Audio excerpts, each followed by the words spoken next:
Mercado financeiro, ouvindo opiniões de grandes especialistas. Chega a hora da gente receber ele, Vandique Silveira, economista, comentarista de economia e política aqui da BMC News, todas as segundas e quintas. Bom dia, bom início de semana, Vandique. Bom dia, Paula, Felipe, Maurílio escondido aqui atrás.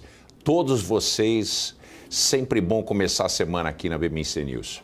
Vandique, vou aproveitar aqui, né, tentando entender um pouco da tua leitura. A gente começou na sua edição falando um pouco, trazendo inclusive as falas do Lula num evento, né, lamentando ali, falando, né, que se fazer política social no Brasil, há quem alegue que o país já gasta demais, defendeu que o governo deve promover oportunidades para toda a população e falou que no governo dele está comprometido, né, reforçando ali que estaria comprometido com o equilíbrio fiscal. A gente tem uma discussão muito ampla, né, e parece que toda semana a gente sempre volta no mesmo ponto, mas inclusive um dos argumentos que tem se discutido muito é sobre as possibilidades do que o governo de fato poderia ter para conseguir cumprir este arcabouço fiscal. Uma dessas discussões cai muito em relação a mudar os pisos ali mínimos de gastos com saúde e educação, que hoje são vinculados à arrecadação do governo. Primeiro, entender na tua leitura se você acredita que esta mudança em si, ela seja de fato suficiente para conseguir resolver os problemas do orçamento público, ou quais outras soluções você acredita que seriam importantes também para se trazer, ou melhor, reancorar essas expectativas em relação ao fiscal brasileiro? Perfeito, Paula. A DRU, né, que é um instrumento de desvinculação, ela é necessária, porém não suficiente. Nós também precisamos olhar a desvinculação do aumento de todos os tipos de repasses sociais atrelados ao salário mínimo, que são também corrigidos acima da inflação. Para mim é inadmissível que uma pessoa que está aposentada vai ter um aumento real da sua aposentadoria. Quer dizer, essa pessoa não contribui mais e ela recebe algo que vai além da reposição da inflação, que é o poder de compra dela. Quer dizer, ela não vai perder nada, ela vai se manter exatamente onde ela estava, mas ela não vai ter ganhos reais. Como é que uma pessoa que não trabalha e não contribui pode ter ganho real? Ganho real em algo que seria similar a um trabalho, uma remuneração, tem que haver uma contrapartida de aumento de produtividade, que é outra coisa que eu também acredito que é uma característica de um jabuti brasileiro, de aumentar o salário mínimo de uma maneira com que você separa ele do aumento do ganho real de produtividade do trabalho. O ganho da produtividade do trabalho real no Brasil, que é o ganho de produtividade menos a inflação, está estagnado há mais de 40 anos. Esse é um dos maiores problemas do Brasil que a gente faz muito pouco para corrigir.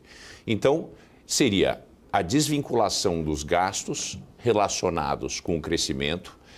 Pelo outro lado, seriam as correções das benesses sociais e depois seria um processo bastante agressivo de privatização. Imagine você, nós temos recorde de aumento de receita. No entanto, somente os gastos primários têm crescido 13% acima da inflação. Quer dizer, não adianta o PIB crescer 2, 2,5%, 3% que seja, não vai ser 3%, mas vai ser 2,1%, 2,2%. E o gasto primário cresce a 13% real. Ah, mas ali tem o pagamento dos 92 bilhões referentes aos precatórios. Se tirar, ainda continua crescendo demais, cerca de 11%. Quer dizer, não é razoável a gente ter um crescimento desse tamanho. Então, sem que o governo passe a ter uma atividade moderadora na economia, quando for necessário, regula a economia, mas sair de cena como um indutor do crescimento econômico é essencial. Então, o corte dos gastos, sim, desvincular os pisos, certamente é importante, necessário, mas não é suficiente. A gente tem que ir muito além disso. Não existe nenhum país do mundo, e todo mundo vai falar, a China, tá certo? Mas a China cresceu com indução através do governo, mas trouxe o mercado. Antes, quando era somente o governo, não tinha crescimento. E a China chegou a um patamar onde ela esgarçou o potencial de crescimento dela através da indução governamental. A gente está vendo o debacle da China nos últimos 2 anos. Quer dizer, todos os países que cresceram e geraram oportunidades de aumento de renda para toda a população são países que liberaram a economia. O Brasil continua sendo uma das economias mais fechadas do mundo. A gente é um dos países que mais subsidia indústrias ineficientes. Quer dizer, quando eu falo isso, eu não quero que fique marcado que eu sou cara somente contra a gasto social. Eu também sou contra, e eu acho que tem que haver uma revisão muito grande, profunda, no gasto assistencialista de empresário gato gordo. A gente gasta 600 bilhões de reais por ano para manter empresas que nós não sabemos qual é o impacto. Por exemplo, ontem mesmo eu estava vendo um vídeo a respeito do que está acontecendo com o setor automotivo. Quer dizer, o setor automotivo não só conseguiu o aumento de 35% na alíquota de importação dos carros elétricos chineses, essa alíquota vai ser feita de maneira paulatina até 2026 e agora eles estão reunidos porque são incapazes de vender um carro que seja apelativo o suficiente pelo preço que eles vendem. Então, o que eles querem fazer? Querem penalizar a população que está comprando carros plug-in, híbridos e elétricos totalmente eletrificados chineses para trazer de 2026 para o momento imediato esse aumento de 35% na alíquota de importação. Quer dizer, um país que é incapaz de competir, que tem empresários que tiveram todo tipo de proteção e são realmente incompetentes em concorrer, quer dizer, a gente não pode continuar tratando esses empresários como se fosse uma indústria nascente. A Volkswagen está no Brasil há 70 anos. A Ford saiu do Brasil. Quer dizer, a gente tem que compreender que concorrência é importante porque, entre outras coisas, empurra para baixo a inflação, aumenta a oferta de coisas melhores, de produtos e serviços melhores e a preços muito melhores para a população. Então, o que falta no Brasil para regular a inflação e criar oportunidades é mais mercado e menos governo.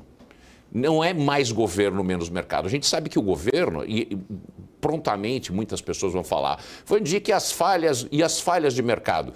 Eu reconheço, existem sim falhas de mercado, mas para cada uma falha de mercado existem 10, 20 falhas governamentais. Então, não é mais governo que resolve o problema da falha de mercado. A falha de mercado se resolve sozinha, através do mercado e de imediatas e pontuais intervenções do governo para um determinado desequilíbrio, uma distorção. Van Dijk, tem pontos muito importantes que a gente pode aprofundar mais nessa discussão ainda em relação a empresários ali, até mesmo com essa regulamentação da reforma tributária mais daqui a pouco. Eu quero só concluir aqui um pouco desse raciocínio das possibilidades ali, né? Você trouxe a visão, o quão é importante, mas não resolve o problema.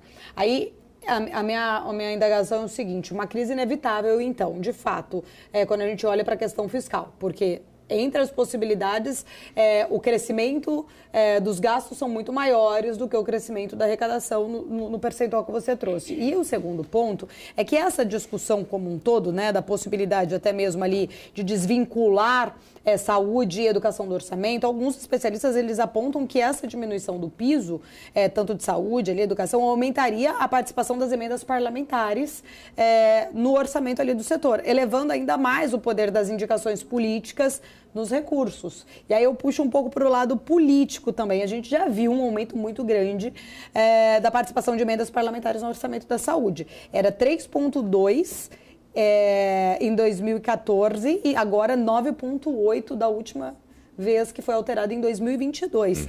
Onde nós vamos parar com essa possibilidade de aumento ainda, inclusive, dessas emendas? Você acha que isso pode trazer alguma distorção, inclusive, ali no financiamento do serviço público? Sempre tem distorção. Então, uma das coisas mais importantes a serem feitas é privatizar o máximo e fazer PPPs.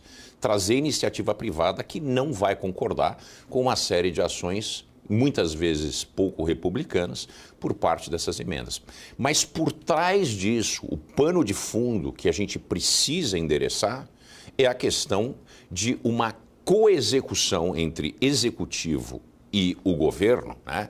O executivo e o parlamento, de um orçamento. Não existe isso em outro lugar do mundo. Isso é uma jabuticaba e um jabuti que a gente colocou aqui no Brasil. A função do executivo, pelo próprio nome, a denominação, é executar.